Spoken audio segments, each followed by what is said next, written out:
جب لکھنؤ کے شعراء کی زندگی دیکھتے ہیں، عیش ہے، سکون ہے، چین ہے، عافیت ہے، محفلیں سجی ہوئی ہیں، داد دینے والے لوگ ہیں، ہے نا، تو پھر وہاں کی شاعری کا جب ہم مطالعہ کرتے ہیں تو واہ واہ کی شاعری نظر آتی ہے، تعریف کرتی ہوئی شاعری نظر آتی ہے۔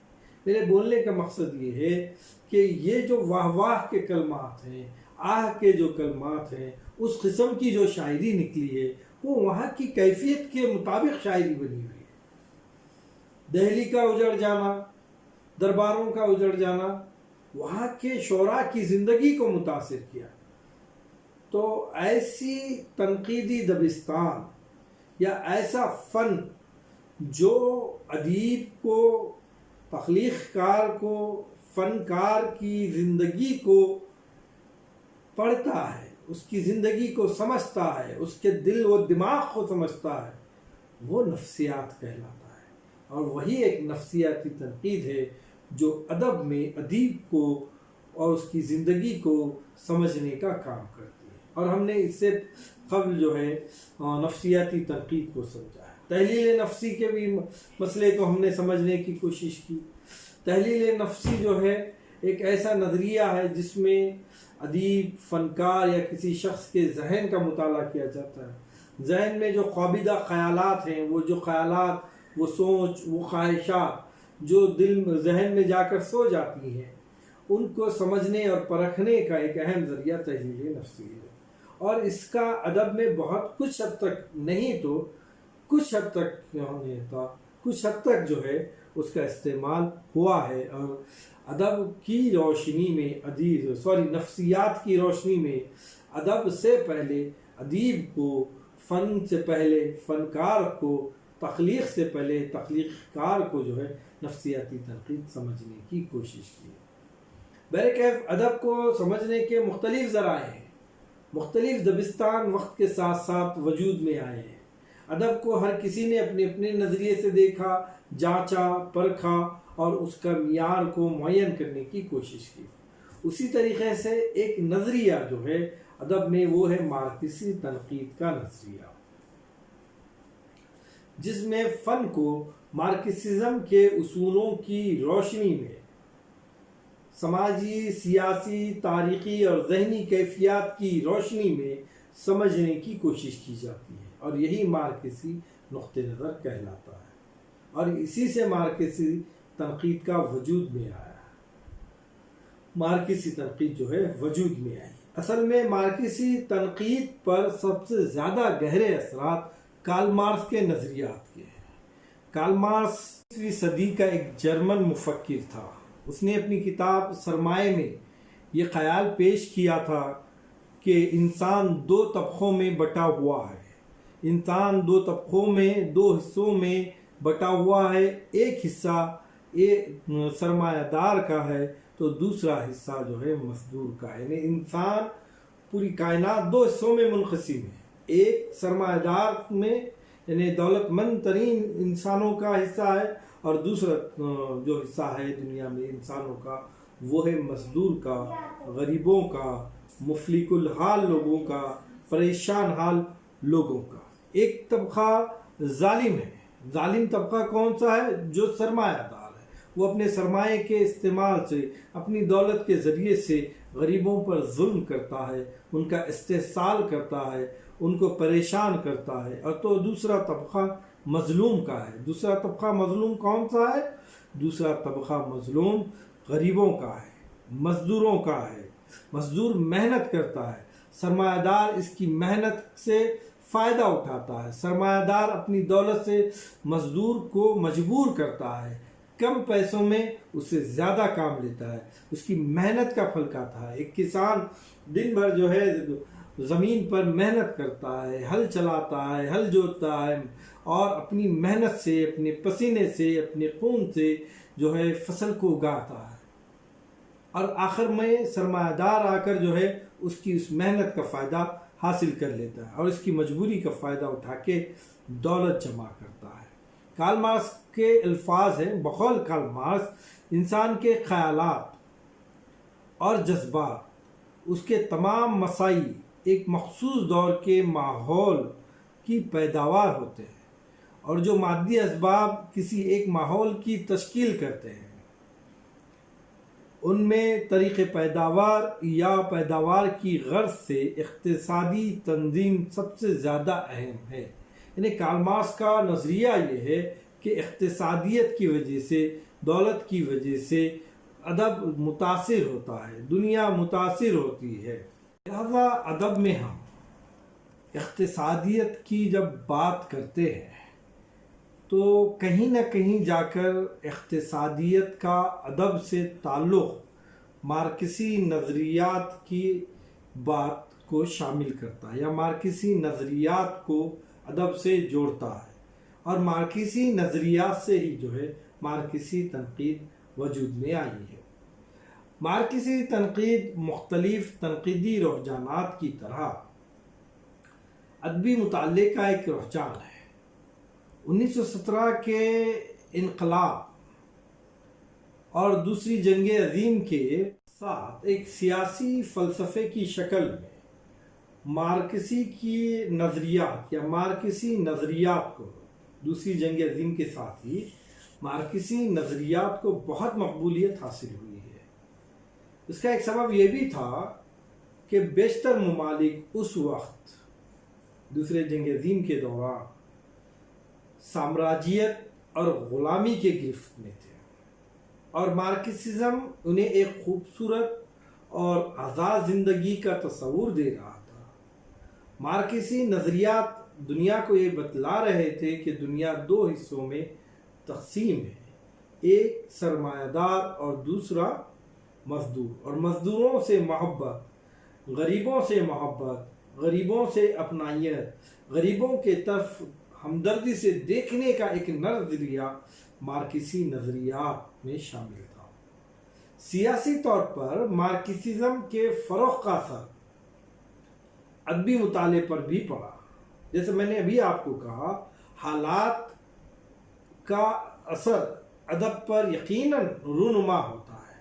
دہلی کا اجڑ جانا ہم دیکھتے ہیں کہ شاعری بھی اس سے متاثر ہوئی، ادب بھی اس سے متاثر ہوا۔ انگریزوں کا ملک پر قابض ہو جانا تو پریم چند جیسے بڑے جو ہے افسانہ نگار کو بھی جو ہے اپنے نظریات بدل کرنے پر مجبور کر دیتا ہے۔ جو کچھ بھی حالات ہوتے ہیں، چاہے وہ سیاسی حالات ہو، معاشی حالات ہو، ان تمام چیزوں کا اثر جو ہے ایک طرح سے انسانی زندگی کے ساتھ ساتھ ادب پر بھی پڑتا ہے۔ اس لیے کہ اب مارکسی نظریات کا بھی جو اثر ہے ہم ادب پر محسوس کیے ہیں۔ وہ کیونکہ مارکسی نظریہ عام زندگی میں تبدیلی سے جڑا ہوا تھا۔ جو تبدیلیاں رونما ہو رہے تھے عام زندگی میں، ان تبدیلیوں سے مارکسی نظریہ جڑا ہوا تھا۔ یہ تبدیلی ذرائع پیداوار، سیاسی بحران اور معاشی کیفیت سے براہ راست تعلق رکھتی تھی۔ سیاست میں بھی جو ہے مارکسی نظریات کی کافی اہمیت تھی، ذرائع پیداوار میں بھی تھی، معاشی کیفیت میں بھی تھی۔ اور اگر ادب کا تجزیہ کیا جائے تو انسان کے خیالات اور نظریات پر ان تبدیلیوں کا گہرا اثر پڑتا ہے۔ دیکھیے، معاشیت انسانی زندگی میں بہت زیادہ اہمیت رکھتی ہے۔ کہا جاتا ہے کہ جن برسوں میں ماضی کے زمانے میں ایک زمانے میں دمشق میں بہت بڑا قحط پڑ گیا تھا۔ دمشق جو ہے ایک شہر ہے ملک شام کا، وہاں پر جو ہے قحط پڑ گیا تھا۔ اب ظاہری بات ہے، جب قحط پڑ جاتا ہے تو لوگ معاشی اعتبار سے پریشان ہو جاتے ہیں، کھانے پینے کے لیے پریشانی ہو جاتی ہے، فصلیں نہیں اگتی ہیں، کاروبار نہیں چلتے ہیں۔ اب ایسے حالات جو ہے دمشق میں پڑ گئے، تو کہا جاتا ہے کہ لوگ اس زمانے میں دمشق میں عشق کرنا بھول گئے۔ یعنی ہماری جو ادبی زندگی ہے، ہماری جو سماجی زندگی ہے، ہماری جو ایک طرح کی تہذیبی زندگی ہے، وہ تہذیبی زندگی، سماجی زندگی، ادبی زندگی، معاشی زندگی سے جڑی ہوتی ہے۔ یعنی ہماری زندگی کی تمام چھوٹی بڑی باتوں اور ہمارے حالات پر معاشی کیفیات کا اثر کسی نہ کسی طرح ضرور پڑتا ہے۔ اور اس سے بھی انکار نہیں کیا جا سکتا کہ انسان کے افکار و خیالات زندگی اور سماجی ڈھانچے کو متاثر کرتے ہیں۔ انسان کے افکار و خیالات زندگی اور سماجی ڈھانچے کو متاثر کرتے ہیں۔ اس طرح مارکسی تنقید اپنے معاشی رشتوں کے ساتھ ادبی اور جمالیاتی مطالعے کو اہمیت دیتی ہے، لیکن معاشی رشتوں کے ساتھ، معاشی اہمیت کے ساتھ، معاشیت کے ساتھ، اقتصادیت کے ساتھ وہ ادبی اور جمالیاتی مطالعے کو اہمیت دیتی ہے۔ ڈاکٹر محمد حسن نے لکھا ہے بقول ان کے کہ مارکسی تنقید دراصل فن اور زندگی کے باہمی رشتوں کی نگراں ہے۔ فن اور زندگی معاشیت سے جڑی ہوئی ہے، فن کا بھی تعلق زندگی سے ہے، زندگی دونوں کے درمیان ہے، ایک طرف معاشیت ہے، دوسری طرف فن ہے۔ معاشیت کا اثر زندگی پر بھی پڑتا ہے، معاشیت کا اثر فن پر بھی پڑتا ہے۔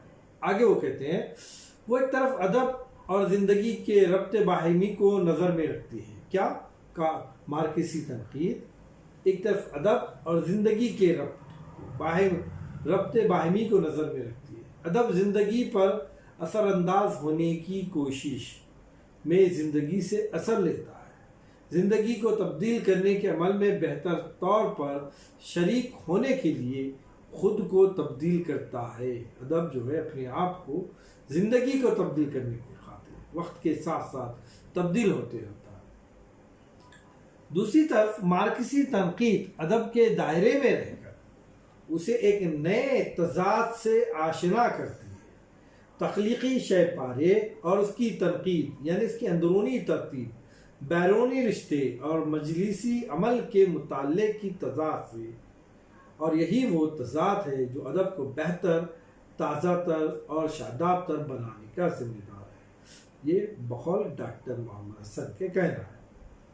مارکسی تنقید یا ادب کے مارکسی نقطہ نظر نے پہلی بار پوری سماجی زندگی کو موضوع بنایا ہے، یعنی مارکسی تنقید میں سماجی زندگی اصل موضوع ہوتا ہے، اس کے ادھورے حصوں کو وہ موضوع نہیں بناتا، انسانی زندگی کے ادھورے حصوں کو وہ موضوع نہیں بناتا، اس لیے کہ مختلف طبقوں میں بٹا ہوا سماج اپنی روایت، ماحول اور اپنی طبقاتی کشمکش میں مختلف ہو سکتا ہے، اور کسی ایک حصے کی روشنی میں کیا ہوا فیصلہ سب پر عائد نہیں کیا جا سکتا۔ اس لیے زندگی اور سماج کے تمام مسائل سامنے رکھ کر ہی کوئی فیصلہ کرنا درست ہوگا۔ اسی طرح ادب اور فنون لطیفہ کے مطالعے میں حالات، مسائل، جمالیات اور فنی اظہار کی خوبیوں پر توجہ لازمی ہے۔ صرف اقتصادی صورتحال یا سیاسی ماحول کافی نہیں ہے۔ یہ الگ الگ نظریات ہیں، یہ تو ڈاکٹر محمد حسن کے نظریات تھی۔ اصل میں مارکسی تنقید سے تنقید کا وہ دبستان مراد ہے جو کارل مارکس کے نظریات کا علم بردار ہے، اور ادب و شعر کو مارکسی افکار کی کسوٹی پر پرکھتا ہے۔ مارکسی جو نظریات ہیں ان نظریات پر ادب کو پرکھتا ہے کون؟ مارکسی تنقید۔ مارکسی نقاد کیا کرتا ہے؟ کارل مارکس نے جو نظریات بنائے تھے ان نظریات کے بنیاد پر وہ ادب کو جانچتا ہے۔ یہ تھے مارکسی نظریات سے متعلق چند باتیں، یعنی مارکسی تنقید کا وہ دبستان ہے جو کارل مارکس کے نظریات کا علم بردار ہوتا ہے، اور مارکسی نظریات کی بنیاد پر ادب کو جانچتا ہے، پرکھتا ہے۔ ادب کا تعلق رشتہ سماجی زندگی سے جوڑتا ہے، اقتصادی زندگی سے جوڑتا ہے، سیاسی زندگی سے جوڑتا ہے۔ اس سے متعلق اور بھی بہت ساری باتیں ہیں، انشاءاللہ تعالیٰ عزیز ہم دیگر ویڈیو میں اس پر مکمل طریقے سے روشنی ڈالیں گے۔ آج کے لیے اتنا کافی ہے، شکریہ۔